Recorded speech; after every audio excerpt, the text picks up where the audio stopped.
چند منٹس کے اندر اندر عجیب طرفہ تماشا ہے کہ وہاں پراسیکیوٹر جنرل صاحب بھی پیش ہو گئے۔ ان کو کس نے نوٹس کیا تھا، کس نے ان کو بتایا تھا کہ جی آپ آ جائیں؟ اشتہاری ہونے کے بعد ان کو کسی طرح کی ضمانت دیا جانا یہ قرین انصاف نہیں ہے۔ کام صرف یہیں تک بند نہیں ہوا، جو اس ملک سے اربوں روپے لوٹ کے ملک کو کھا گیا اور ملک سے باہر چلا گیا، اور قانون اور انصاف کا نظام ان کے لیے ہاتھ جوڑ کے کھڑا ہے کہ جی آئیں آپ کو ہم آ کر کے ریلیف دیں۔ انصاف نہ صرف ہو بلکہ ہوتا ہوا نظر آنا چاہیے۔ یہاں افسوس سے کہنا پڑتا ہے کہ ناانصافی نہ صرف ہو رہی ہے بلکہ ہوتی ہوئی نظر آ رہی ہے۔ پی ٹی آئی نے 100 سے زائد مقامات پہ جلسہ کرنے کی اجازت مانگی ہے، اور آج تک کسی ایک موقع پہ بھی جلسہ کرنے کی اجازت نہیں ملی، بلکہ کرک میں ہمارے پی ٹی آئی کے ورکرز نے جلسہ کرنے کی کوشش کی تو ان کو سیدھی گولیاں ماری گئی۔ آج کا دن سب سے اہم اس لیے ہے کہ ایک شخص بھگوڑا اشتہاری مجرم کل اس کی ضمانت کے لیے چند منٹس میں وہ بائیو میٹرک ویریفیکیشن بھی کسی اور کی ہو گئی، اور اس کے ساتھ ساتھ ان کی پٹیشن کے اوپر کوئی آبجیکشن بھی نہیں آیا۔ نہ صرف آبجیکشن نہیں آیا بلکہ چند منٹس میں ہی بینچ تشکیل ہو گیا، اور بینچ بھی وہ تشکیل ہوا جو کہ نیا بینچ کہہ سکتے ہیں۔ حالانکہ انہی اپیلوں کے اوپر آلریڈی چیف جسٹس صاحب اور جسٹس محسن اختر کیانی صاحب یہ پارٹلی ہرڈ کر چکے ہیں، اور کئی ان کی ہیئرنگ ہو چکی ہیں۔ اور جب ایک بینچ ایک طرح کا کیس ڈیسائیڈ کر دے یا وہ سن چکا ہو، جس طرح مریم نواز کا کیس تھا، وہ کہ چیف جسٹس اور جسٹس محسن اختر کیانی کا بینچ تھا، لیکن بینچ کی تشکیل بھی بدل گئی، اور چند منٹس کے اندر اندر عجیب طرفہ تماشا ہے کہ وہاں پراسیکیوٹر جنرل صاحب بھی پیش ہو گئے۔ ان کو کس نے نوٹس کیا تھا، کس نے ان کو بتایا تھا کہ جی آپ آ جائیں اور آ کر کے اس فیسیلیٹیٹ کریں ان کی ضمانت کو؟ پاکستان کی تاریخ میں ایسا کوئی نظیر نہیں ہے، ایسی کوئی مثال نہیں ہے کہ ایک اشتہاری مجرم ہو جس نے مس یوز آف بیل بھی کیا ہو، جو کہ جرم کرنے کے بعد ملک سے باہر کے چلا گیا ہو، اور پوری دنیا میں گھومنے کے لیے ان کے پاس ٹائم اویلیبل ہو، پوری دنیا کے لیے وہ صحت مند ہو، لیکن پاکستان میں آنے کے لیے صحت مند نہ ہو، اور اس کے بعد اشتہاری ہونے کے بعد ان کو کسی طرح کی ضمانت دیا جانا یہ قرین انصاف نہیں ہے۔ کام صرف یہیں تک بند نہیں ہوا۔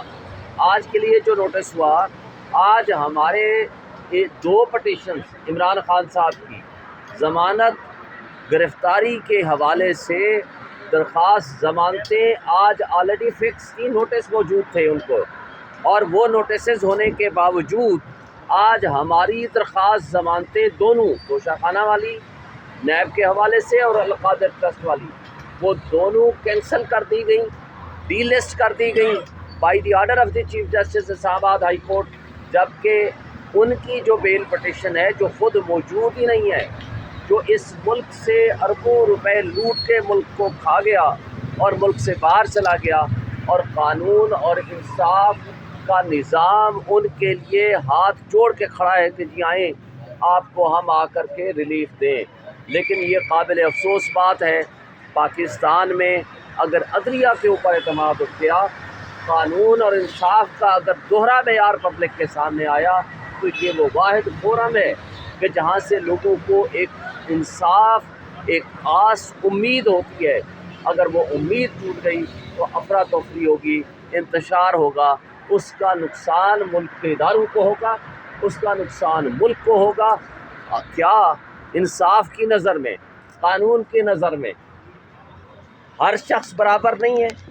جس کے اوپر آلریڈی نوٹسز ہو چکے ہیں ہماری درخواست ضمانتوں کے، ان کو تو آپ کینسل کر دیتے ہیں by the order of the court, اور ہمیں نوٹس ہونے کے باوجود آج ہمارے کیسز نہیں فکس ہوتے، اور اس شخص کا کیس فکس کرتے ہیں جو کہ ایک بھگوڑا ہے، اور اس کے بارے میں آلریڈی ایک نظیر موجود ہے۔ پچھلے دنوں ہمارے ایک بڑے آنریبل ممبر پنجاب بار کونسل ہیں ان کا نام ہے آصف۔ آصف کو ایک جج صاحب کے ساتھ قتل کلامی ہوتی ہے اور ان کو 1 مہینے کی سزا ہوتی ہے جو کہ قابل ضمانت ہے۔ قابل ضمانت جرم میں ہم نے انٹرا کورٹ اپیل فائل کی، لیکن اعتراض یہ آیا کہ آپ پولیس کے پاس اپنے آپ کو سرنڈر کریں، عدالت میں سرنڈر کرنے کی کوئی حیثیت نہیں ہے۔ ہم نے اس آبجیکشن کے اور اس آرڈر کے خلاف سپریم کورٹ میں لے آئے۔ جسٹس طارق مسعود صاحب اس کورٹ میں بیٹھ کے ان کا جو آرڈر کا ہے وہ یہ کہتا ہے کہ جناب جب تک آپ اپنی گرفتاری نہیں دیں گے پولیس کے پاس، عدالت میں سرنڈر کرنے کی کوئی قانونی حیثیت نہیں ہے۔ اور یہ 2015 CMR میں بھی یہ بات طے ہوئی۔ تو لیکن سوال یہ ہے کہ کیا ایک شخص نہ صرف عدالت میں آیا ہے، نہ اس نے بایو میٹرک ویریفیکیشن کرائی ہے، وہ عدالت میں سرنڈر کرنے کا کوئی کانسیپٹ قانون کی نظر میں، آئین کی نظر میں کوئی حیثیت نہیں رکھتا۔ وہ جائیں، وہ جیل میں جانے کے بعد وہ اپیلیں ریسٹور کرائیں، اور اپیلیں ریسٹور کرنے کے بعد اگر ضمانت کے لیے اپلائی کریں تو پھر ہو سکتا ہے۔ پروٹیکٹیو بیل کبھی کسی مجرم کے لیے نہیں ہوا کرتی، اور یہ کیسا انصاف ہے کہ نیب کا پراسیکیوٹر پہلے سے موجود ہے، اس کو پتہ ہے۔ کیا یہ سارا نظام ایک شخص کے لیے ہم نے بنا رکھا ہے؟ اگر یہ ہمارا آئین اور قانون اور نظام انصاف ہے جس کا دوہرا معیار ساری پبلک دیکھ رہی ہے، تو میرا خیال ہے کہ اس کے اوپر ہمیں افسوس کرنا چاہیے، اور افسوس ہی بنتا ہے، اس سے زیادہ ہم کچھ نہیں کہہ سکتے۔ سر آپ کہتے تھے کہ انصاف جو ہے تحریک انصاف کو ایک جلسے کی بھی اجازت نہیں ہے، وہاں پر لاہور میں ایک بڑا وہ سجایا گیا ہے اور وہاں پہ ایک بہت بڑا جلسہ ہوگا، کیا کہیں گے اس کو؟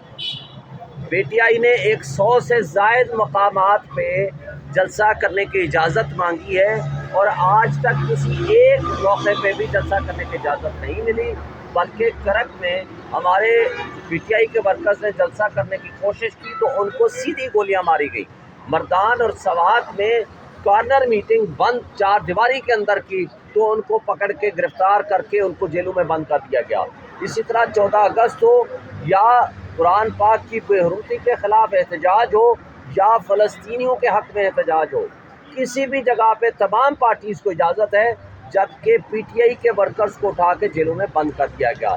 یہ دوہرا معیار ساری قوم، پبلک اور انٹرنیشنل کمیونٹی اس کو دیکھ رہی ہے، جو کہ بنیادی انسانی حقوق کی خلاف ورزی ہے۔ آپ کہتے تھے کہ انصاف صرف ہونا نہیں چاہیے بلکہ ہوتا ہوا نظر آنا چاہیے، تو اتنا تیز انصاف ہو رہا ہے اب آپ اس یہاں انصاف اور نا انصافی دونوں چیزیں، انصاف کا قتل سر عام ہوتا ہوا نظر آ رہا ہے اور نا انصافی ہوتی ہوئی سر عام نظر آ رہی ہے۔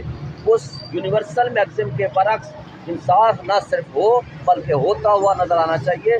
یا افسوس سے کہنا پڑتا ہے کہ نا انصافی نہ صرف ہو رہی ہے بلکہ ہوتی ہوئی نظر آ رہی ہے۔ سر آپ مجھے یہ بتائیے گا، عمران خان صاحب کے کیسز میں نئی حیدر مصطفیٰ اٹارنی تھے، ان کے بیل پٹیشن دائر کی جاتی تھی جسے اعتراض لگا کر واپس کر دیا جاتا تھا۔ کل بھی ایک دائر ہوئی جس پر کوئی اعتراض نہیں لگایا گیا۔ ساتھ میں یہ بھی بتا دیجیے گا کہ سول کیسز میں تو اٹارنی کے تھرو بیل پٹیشن دائر کی جا سکتی ہے، یہ ایک روایت موجود ہے کورٹس میں۔ فوجداری مقدمات میں کل تاریخ میں پہلی دفعہ ایسا ہوا ہے، اس کی کوئی قانونی حیثیت یا اجازت ہے؟ عاطر من اللہ صاحب کی اس پہ ججمنٹ بھی موجود ہے۔ دیکھیں، کرمنل کیسز میں کسی صورت اٹارنی کے طور پر آپ نہیں پیش ہو سکتے۔ کوئی کرمنل کیس رجسٹرڈ ہی نہیں ہو سکتا، نہ ہی داخل ہو سکتا ہے جس کے اندر کوئی بھی اٹارنی کے طور پر کوئی پیش ہو جائے۔ یہ پاکستان کی تاریخ کا انوکھا واقعہ ہے، اور جس کے اوپر رجسٹرار آفس نے بھی کوئی اعتراض نہیں کیا۔ یہی تو ہم کہہ رہے ہیں کہ انصاف کا دوہرا معیار اور نا انصافی سب کے سامنے ہوتی ہوئی نظر آ رہی ہے۔